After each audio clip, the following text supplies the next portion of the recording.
Natural disasters are a part of life for coastal towns like Stillwater. Floods, storms, hurricanes, each one passing by, leaving behind debris, damage, and distant memories.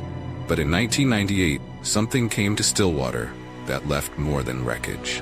Hurricane Ezra was supposed to be just another storm. It wasn't. The camera zooms in on a small radio in a shop window broadcasting a weather warning. Hurricane Ezra is approaching. Expected landfall in 24 hours. Residents are advised to evacuate immediately. Most people took the warning seriously. After all, Stillwater had been through its share of storms. But some stayed, either out of stubbornness or because they'd weathered storms before and believed they could handle one more. Preparing for the storm. Visual, residents begin boarding up windows, tying down boats, and stocking up on food. The streets slowly empty as people evacuate. A family, Ben, his wife Rachel, and their teenage daughter Lily, decide to stay behind. Ben was one of those who stayed. A fisherman by trade, Ben had lived in Stillwater his whole life. He knew the patterns of the ocean, the rhythms of the wind. He was confident that he could handle whatever Ezra threw at them. His wife Rachel was less sure, but she didn't push the matter. As long as they were together, she thought they'd be safe. The family finishes securing the windows of their small house. Lily, their daughter, looks out nervously at the gray sky. "Are we really going to be okay, Dad?" "Of course, kiddo. Just a little wind and rain. We'll be back to normal in no time." The storm hits. Visual, night falls, and the wind begins to howl. Trees bend and sway as rain lashes the windows. Inside the house, the family gathers around the fireplace, listening to the radio for updates. Hurricane Ezra arrived earlier than expected. By midnight, the wind had grown into a beast, roaring across the land, ripping branches from trees and turning streets into rivers. But the real nightmare was only just beginning. Scene, the power goes out. Rachel lights a few candles and the flickering flames create eerie shadows on the walls. Suddenly a knock echoes through the house. A single, deliberate knock. The family freezes. "Rachel, did you hear that?" Ben, trying to stay calm. "It's probably just the wind." But then it comes again. Knock, knock, knock. Slow, deliberate, as if someone is standing at the front door.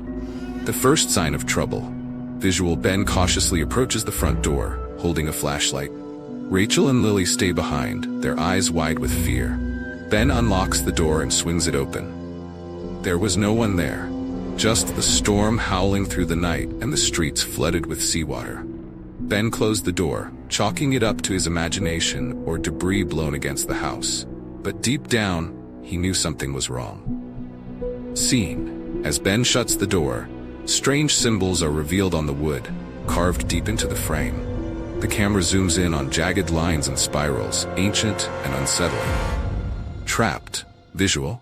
The next morning, the family surveys the damage. The streets are flooded, cars are submerged, and the trees look like skeletons in the misty light. Ben's plan was simple: wait for the storm to pass, then leave town as soon as it was safe. But something wasn't right. The storm had left, yet the water didn't recede. Roads that should have dried out overnight remained submerged, as if the ocean had decided not to leave. Scene. Ben tries starting the car, but the engine sputters and dies. Rachel checks her phone. No signal.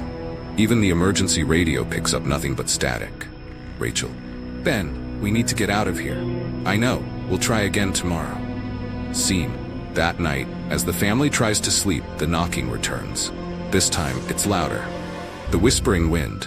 Visual. Rachel lies awake, listening as the wind picks up outside the house. It almost sounds like voices. She nudges Ben awake. "Do you hear that?"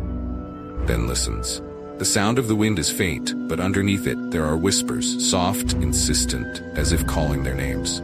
At first, it was hard to make out, just a murmur on the wind, but then the voices grew clearer. They were calling to them. And that was when the family knew they were not alone. Lily wakes up suddenly and stares toward the window. "Mom, Dad, I think someone's outside." Visual. Ben shines his flashlight outside, illuminating the silhouette of a person standing ankle-deep in the flooded street. The figure doesn't move, doesn't speak. It just stands there, facing the house. Desperation sets in. Visual. The family tries to barricade the windows, but the knocking only grows louder, as if coming from every wall of the house at once. They tried to stay inside, but the house itself seemed to betray them. The whispers became screams, the walls shook with violent knocks, and the flooded streets seemed to rise higher with every passing hour. Seen, Ben shouts into the night, demanding to know what the figures want, but they offer no answers. The only response is the knocking. Next morning, the family decides they can't stay any longer. Ben rigs together an inflatable raft, and they set out, paddling down the flooded streets. With no other option, they tried to escape by water, paddling through the streets that had become rivers. But the deeper they went into the flooded town, the more it felt like the storm wasn't over. Seen, the raft drifts past submerged cars and drowned homes. In the distance, the figures appear again, standing waist-deep in the water, watching silently. The storm's true nature, visual, the family reaches the edge of town, where they find the clock tower standing above the waterline. At the base of the tower is an old shrine, candles, bones, and strange carvings. They realized then that Hurricane Ezra wasn't just a storm, it was a curse, a ritual that had taken root in Stillwater long ago, and now it demanded sacrifices. The figures begin to wade toward the raft, their faces blank, eyes filled with malice. The final choice, visual. Ben tries to paddle away, but the water thickens, pulling the raft down. The family is forced to swim to the clock tower. They had one chance to break the curse, to destroy the shrine and end the storm for good. Seen, Ben smashes the altar with an oar, scattering bones into the water. The sky roars with thunder as the figures dissolve into mist. The calm after the storm. Visual. The storm clears and the water begins to recede. The family makes it back to shore, exhausted but alive. They thought they had escaped, but as they stood on dry land, a single knock echoed behind them. Soft and deliberate.